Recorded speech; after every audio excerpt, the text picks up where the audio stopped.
नमस्कार दोस्तों, आज हम बात करने जा रहे हैं उस खबर की जिसने दिल्ली की सियासत में भूकंप ला दिया है। आज अदालत की एक कार्यवाही ने उस परिवार को फिर से सुर्खियों में ला दिया है जिसे कभी देश की सबसे ताकतवर राजनीतिक विरासत माना जाता था। गांधी परिवार, नेशनल हेराल्ड केस, वही केस जो पिछले एक दशक से भारतीय राजनीति की किताब में एक खुला पन्ना बन चुका है। दिल्ली की एक विशेष अदालत ने आज एनफोर्समेंट डायरेक्टरेट यानी ईडी की चार्जशीट पर संज्ञान लेने का फैसला टाल दिया है। लेकिन इस फैसले का मतलब समझना बहुत जरूरी है, क्योंकि अदालत ने सुनवाई रोकी नहीं है बल्कि उसे आगे बढ़ने की इजाजत दी है। यानी अब जो रास्ता खुल रहा है वह सीधा अदालत की गवाही, सबूत और पेशी की ओर जाता है। और यह रास्ता सोनिया गांधी और राहुल गांधी दोनों के लिए मुश्किलों से भरा हो सकता है। अब यह सिर्फ एक कानूनी केस नहीं रह गया है दोस्तों, यह मामला भारत की सबसे पुरानी पार्टी कांग्रेस की साख से भी जुड़ा है। वही पार्टी जिसने आजादी दिलाने में भूमिका निभाई। आज वह पार्टी खुद एक ऐसे केस में घिरी हुई है जिसमें मनी लॉन्ड्रिंग, संपत्ति हड़पने और धोखाधड़ी जैसे गंभीर आरोप हैं।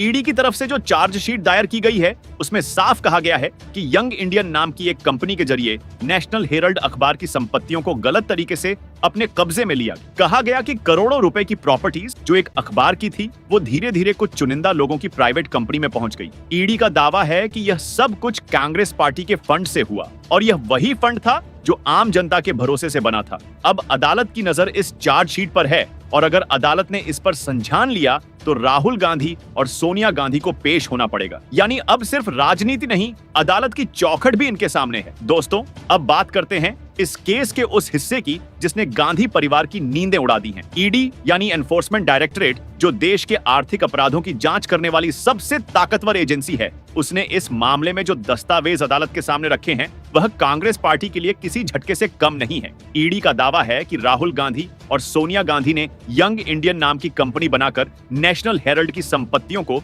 अपने नियंत्रण में ले लिया। कागजों में यह कंपनी नॉन प्रॉफिट थी, लेकिन ईडी के मुताबिक हकीकत कुछ और है। ईडी का कहना है यह सिर्फ एक कवर था, असल मकसद था कांग्रेस के फंड से खरीदी गई करोड़ों की संपत्तियों को निजी लाभ में बदलना। इन संपत्तियों की वैल्यू करीब 2000 करोड़ रुपए बताई गई है। अब सवाल यह उठता है, क्या यह सिर्फ एक पुराना अखबार बचाने की कोशिश थी या फिर उस अखबार के जरिए की गई एक आर्थिक जालसाजी? यही वो सवाल है जिसका जवाब अदालत तलाश रही है। जब यह केस पहली बार खुला था तब इसे कई लोगों ने एक राजनीतिक बदले का मामला बताया। कांग्रेस पार्टी ने साफ कहा, भाजपा और मोदी सरकार ईडी का इस्तेमाल विपक्ष को डराने के लिए कर रही है। राहुल गांधी ने संसद के अंदर से लेकर सड़कों तक कहा, लोकतंत्र खतरे में है, संस्थाओं का दुरुपयोग हो रहा है। लेकिन अब सवाल यह भी है, क्या हर बार जब किसी के खिलाफ जांच होती है तो उसे लोकतंत्र पर हमला कहा जा सकता है? क्या हर बार जब सबूत मांगे जाते हैं तो वह राजनीतिक साजिश बन जाती है? क्योंकि अगर ईडी गलत है तो अदालत का दरवाजा खुला है, लेकिन कांग्रेस हर बार राजनीति की ढाल लेकर सामने क्यों खड़ी हो जाती है? राजनीतिक विश्लेषकों का कहना है,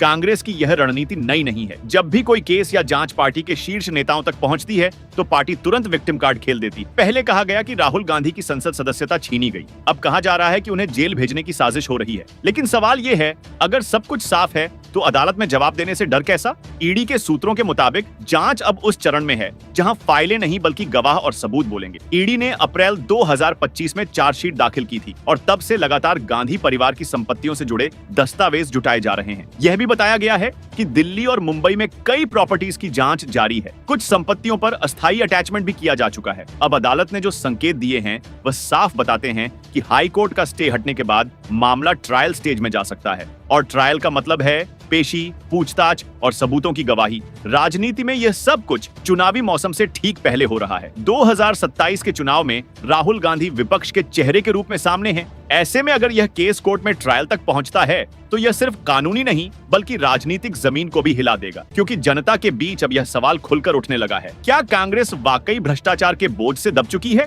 दोस्तों, भारत के राजनीतिक इतिहास में कुछ घटनाएं ऐसी होती हैं जो सिर्फ केस नहीं बल्कि किरदारों की परिभाषा बदल देती। नेशनल हेराल्ड केस भी अब ऐसा ही बनता जा रहा है, क्योंकि यह सिर्फ एक अखबार की कहानी नहीं है, यह उस राजनीतिक विरासत की कहानी है जो खुद को देश की आत्मा कहती आई है। लेकिन अब वही विरासत सवालों के घेरे में है, क्योंकि हर बार जब गांधी परिवार मुश्किल में आता है, कांग्रेस पार्टी एक ही बात कहती है, लोकतंत्र खतरे में है, संस्थाओं को हथियार बनाया जा रहा है, विपक्ष को कुचला जा रहा है। लेकिन अब जनता पूछने लगी है, कब तक हर जांच, हर केस, हर कार्रवाई को लोकतंत्र पर हमला बताया जाएगा? आपको याद होगा 1975 की इमरजेंसी के वक्त जब पूरे देश में सेंसरशिप लगी थी, तब भी कहा गया था यह देश हित में किया गया है। आज लगभग 50 साल बाद वही सोच अलग रूप में फिर सामने है। तब इंदिरा गांधी थी, आज सोनिया गांधी और राहुल गांधी। तब सत्ता बचाने के लिए लोकतंत्र को सीमित किया गया था, आज सवालों से बचने के लिए लोकतंत्र का नाम लिया जा रहा है। यह कांग्रेस पार्टी का क्लासिक पैटर्न बन चुका है। अगर चुनाव हार जाए तो कहते हैं